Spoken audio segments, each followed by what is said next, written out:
자, 저들이 길을 가면서 두 친구가 서로 이야기하는 거예요. 예수님 그랬잖아. 왜 그랬을까? 둘이 얘기하는 중에 부활하신 예수님께서 그들의 길에 동참하셨어요. 그리고서는 무슨 얘기하는 거예요? 그들이 말을 합니다. 아니, 지금 우리가 하는 얘기가 무슨 얘기인지 몰라요? 지금 예루살렘에 나오는 거 아니에요? 이거 불과 얼마 전에 이 성 안에서 벌어진 일 아니에요? 오히려 찾아오신 예수를 알아보지를 못하고 예수에게 반문하고 있습니다. 이 제자 알기는 많이 알고 있어요. 그분은 선지자 같았어요. 정말 귀하신 분이더라고요. 그런데 이 제자들 기운이 다 빠져 있어요. 예수님께 기대도 가졌어요. 그분이 우리 모든 민족을, 우리 백성들을 속량할 자라고 여겼어요. 구원자라고 여겼어요. 그런데 이 제자들 어디 가고 있어요? 고향으로 낙향하고 있는 거예요. 시리로 고향으로 돌아가고 있는 거예요. 저들이 계속 이야기합니다. 그런데요, 우리는 내려오는데 몇몇 여인들이 말합니다. 자기들이 빈 무덤을 보았다고, 부활하신 예수를 보았다고 이야기를 합니다. 제자들이 올라가 확인해 봤는데 무덤에 예수의 시신이 없었대요. 신비로운 이야기를 알고 듣고는 있어요. 근데 저들 뭐 하고 있어요? 받아들일 수는 없다는 거예요. 그래서 고향으로 지금 낙향하고 있다는 거예요. 슬프고 괴롭다는 거예요. 이 엠마오의 두 제자에게서 우리들의 모습을 언뜻 보는 것입니다. 성경을 아는 거는 같아요. 들은 풍월은 있는 것 같아요. 나름대로 믿음 생활 이러는 거 아니야? 교회는 이러는 거 아니야? 기대하는 것도 있는 것 같아요. 그런데 삶의 방향은 성경이 말하는 것, 주님이 가르친 것하고는 관계없이 힘이 빠져 있고 그는 각자의 길로 가는 모습. 현대 우리 신앙의 모습은 혹시 아닙니까? 왜 이런 일이 벌어졌지요? 간단합니다. 믿는다라고 하는데 그 믿음이라는 게 뭐예요? 자기 이해의 범위 내에서만 믿겠다는 거예요. 뭐 여인들이 그런 말을 한다 그러는데 그거는 납득하지가 안 되는 거예요. 받아들일 수가 없는 거예요. 주님을 따랐다라고 이야기하는데 따르는 것이 뭐예요? 자기 능력의 범위 내에서만 따르겠다는 거예요. 결국 저들은 하나님을 믿는 것이 아니라 자기 의지를 믿고 따랐던 것이죠. 자기 지식, 그 한계의 범위에서 신앙생활 했다는 거예요. 부활의 이 소중한 주님을 등지고 낙향하는 저들의 모습 속에서 우리들의 모습이 보이는 거예요. 혹시 우리가 신앙생활 그렇게 하고 있는 거 아닙니까? 알기는 아는데 또 주님을 기대하는 것은 같은데 삶의 방향은 말씀과는 정반대이고 정말 주님을 알면 알수록 더 기대가 생기고 더 열정이 생기고 헌신하는 것이 아니라 뭐 교회 다 그런 거지 뭐 신앙생활은 우리가 한두 해 해봤나? 그러면서 힘은 다 빠지고 내 갈 길로 나아가는 그 제자들의 모습 속에 우리들이 들어있는 것은 아니냐는 거예요. 오늘 이 제자들이 회복되어지는 이야기예요. 그 회복의 출발은 주님의 질책으로부터 시작이 되어집니다. 자, 25절과 26절 시작. 이르시되 미련하고 선지자들이 말한 모든 것을 마음에 더디 믿는 자들이요 그리스도가 이런 고난을 받고 자기의 영광에 들어가야 할 것이 아니냐 하시고, 미련하고 선지자가 말한 것, 성경 이야기를 왜 이렇게 제대로 못 믿니? 그 선지자에게 벌어진 일이 성경 말씀대로 된 거잖아. 말씀이 이루어지고 있는데 너희들 뭐 하는 거야? 자기 생각이죠. 로마 군병을 제압해야 되는 거고, 대제사장의 무리들을 이겨내야 되는 것이고, 박해를 받지 아니하고 승리해야 되는 것이고, 이건 다 자기들의 생각이죠. 자, 이어 제 아들이 오늘 본문 회복이 되어지는 내용이 등장합니다. 저들이 어떻게 바닥에서 다시 회복되어지냐는 거예요. 자, 27절 말씀 보시기 바랍니다. 시작. 이에 모세와 모든 선지자의 글로 시작하여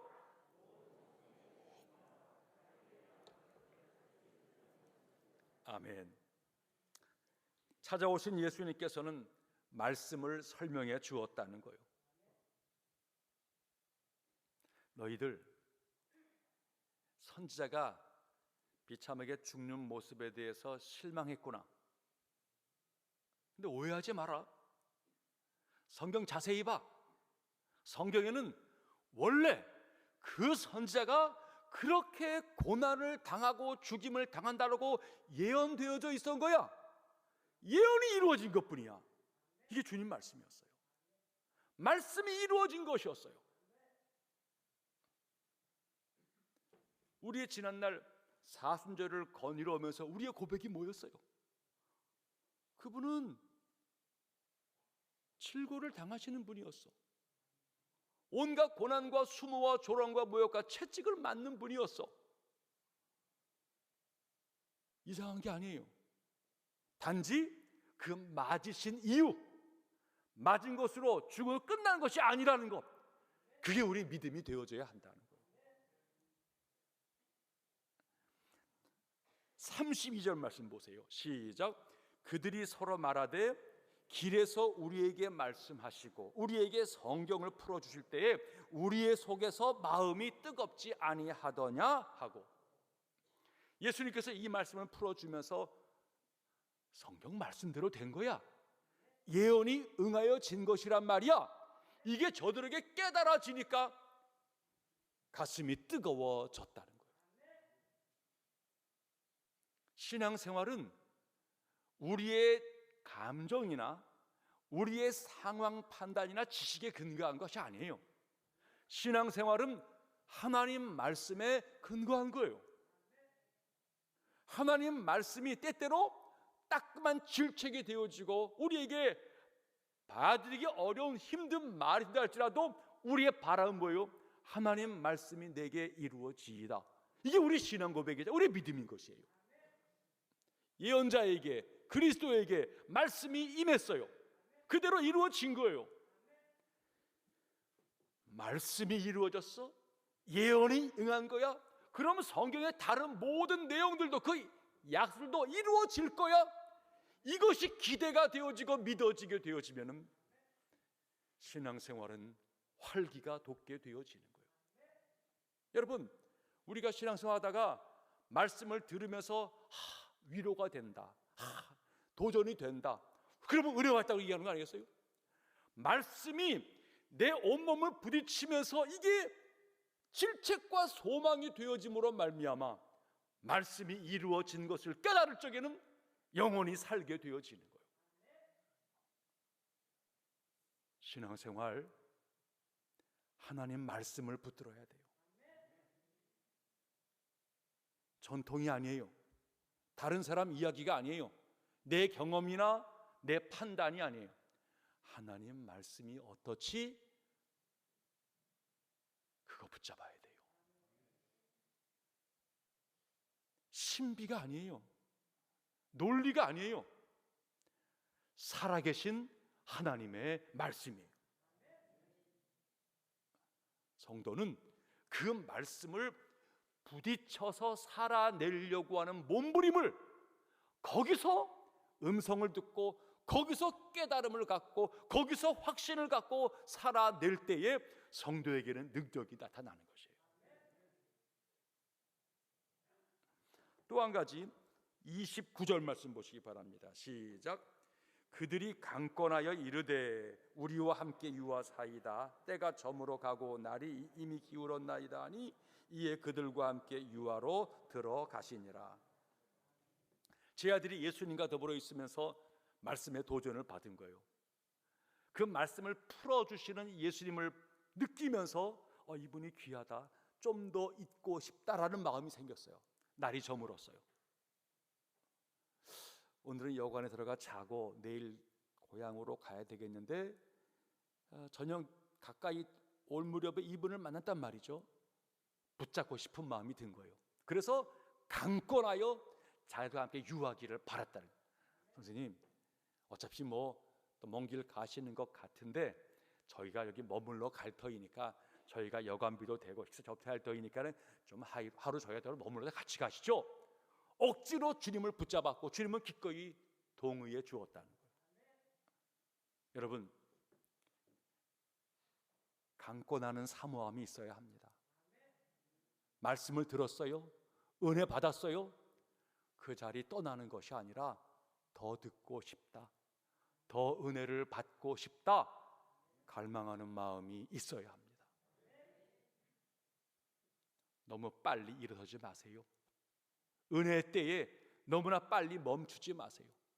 아무리 바쁠 일 있고 아무리 이것저것 하고 싶은 거 있더라도 은혜의 때라 그러면은 뭔가 말씀이 임하고 감동이 임하고 하나님의 때가 임하는데 내일에 분주하지 마시고 귀 기울일 적에 귀를 기울이시기를 바랍니다.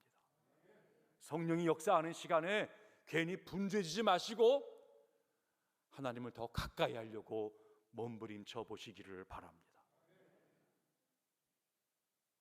마리아와 마르다를 보세요. 일에 분주한 거 신앙생활이 아니에요. 들을 때는 들어야 돼요. 기도할 때는 기도해야 되는 거예요. 분위기가 흘러갈 때는 빠져나오지 말고 그 자리에 나도 끼어서 함께 동참해야 되는 거예요. 그래야 은혜가 깊어져 가는 거예요. 많은 분들의 신앙생활을 바라보면은 하나님의 때와 하나님의 장소를 따라 움직이는 것이 아니라 내 때와 내 장소, 내 어떤 의도를 가지고 움직이려고 하다가 실기를 놓치는 이들을 많이 바라보는 거예요. 은혜 받을 만한 때가 있어요. 구원 얻을 때가 있어요. 하나님이 몰아치는 그 어떤 그 영적인 때에 예민해지는 거예요. 그때에 자리에 있으려고 그러고 붙잡으려고 그러고 사모하는 마음을 가지면은 은혜가 배가 되어지는 거예요.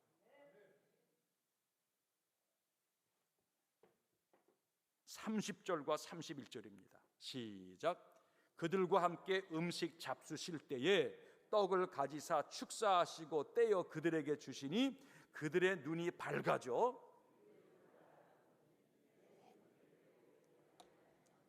아멘. 여관에 함께 유하시죠.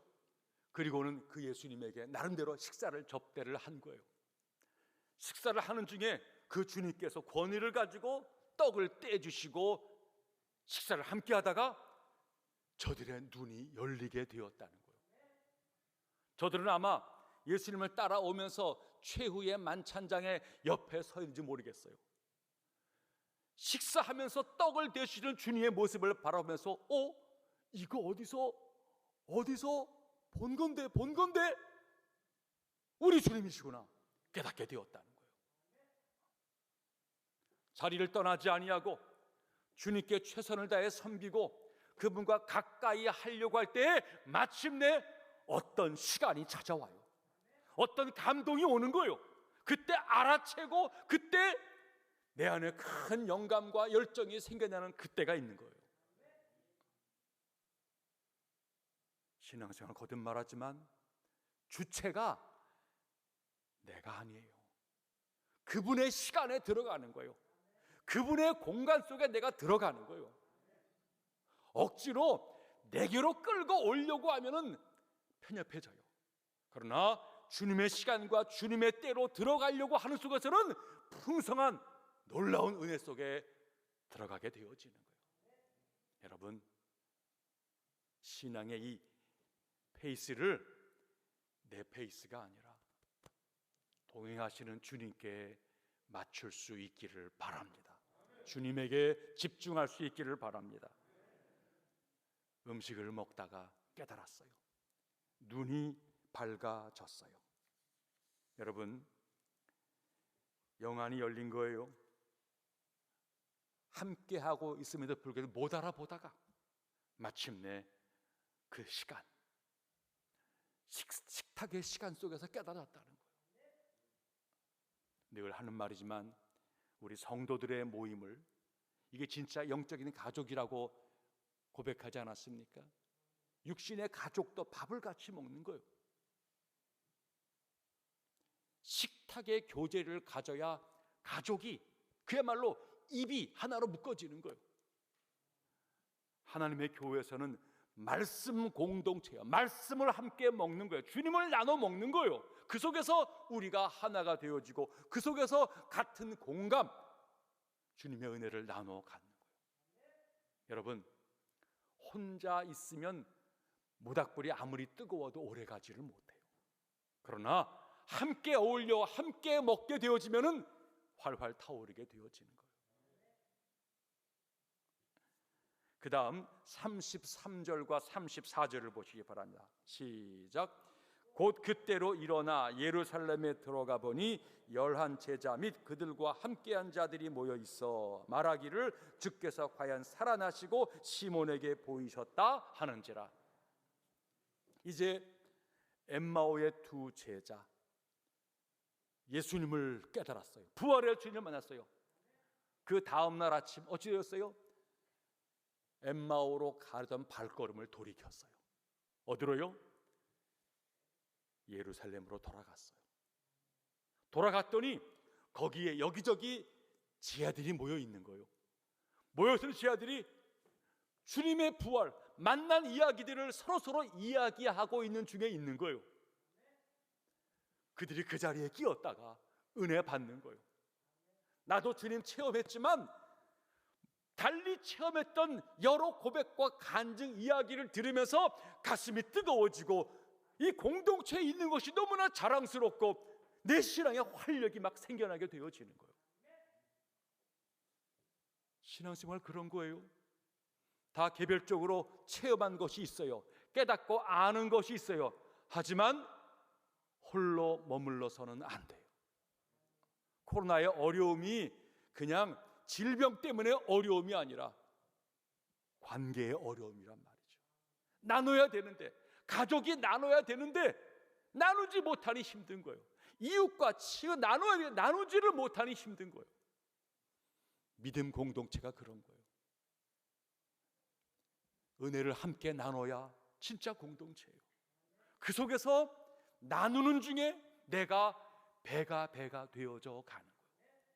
혹간에 보면은 영상으로도 예배 드립니다. 나도 성경 읽고 있고 내 혼자 신앙생활 됩니다. 절대 사실이 아니에요.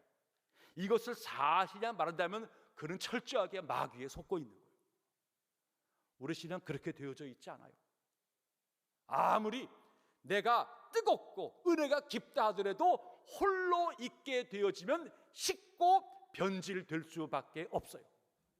모든 신앙 공동체는 함께 있음으로 말미암아 곱을 더하는 거예요. 함께 있음으로 말미암아 내 연약함과 모자람을 수정케 되어지는 거예요. 함께 있음으로 말미암아 불편함만 여기지 마세요. 가족이라는 것이 함께해서 불편한 것이 있어요. 그러나 함께 있음으로 말미암아 그 사랑, 그 위로와 격려, 그 지지와 힘을 얻게 되어지는 거예요. 믿음 생활, 주님을 중심으로 한 형제 자매를 이루는 반듯함을 온전히 누리시기를 축복합니다. 마지막 35절이에요. 시작. 두 사람도 길에서 된 일과 예수께서 떡을 떼심으로 자기들에게 알려지신 일을 말하더라. 이제 사도들, 여러 사람들의 예수님의 간증 이야기, 만남 이야기를 듣다가 은혜를 받은 거예요. 자기 차례가 되었어요. 우리도 만났어요. 처음에는 알아보지 못했죠. 그런데 음성을 듣는 중에 가슴이 뜨거웠어요. 머물러 강권하기를 요구했고 식사하다가 눈이 밝아져서 주님 이제 알아보았어요. 부끄럽네요. 고백하면서 뜨거워지는 거예요. 고백하면서 타인에게 은혜가 끼쳐지게 되어지는 거예요. 여러분, 누군가에게 복음을 이야기해주고 누군가를 전도한다는 거 쉬운 일은 아니에요. 그러나 이상한 일이죠. 복음을 이야기해 보세요. 처음에는 부끄러운 것 같고 처음에는 떨렸는데 전하면서 확신이 생겨요. 전하면서 내가 뜨거워지는 거예요. 신앙생활은 이상해요. 은혜도 받아놓고 삭히면 썩어요. 그러나 정말 작은 것이랄지라도 나누게 되어지면 뜨거워지고 담대해져 가요. 신앙생활 앉아 하는 거 아니에요. 머물러 하는 거 아니에요. 입으로 하는 거 아니에요. 신앙생활 움직이는 것이고 나아가는 것이고 선포하는 것이고 나눠주는 거예요. 거기에 내 믿음이 함께 커가는 거예요. 엠마오의 이 제자들 영안이 열렸어요.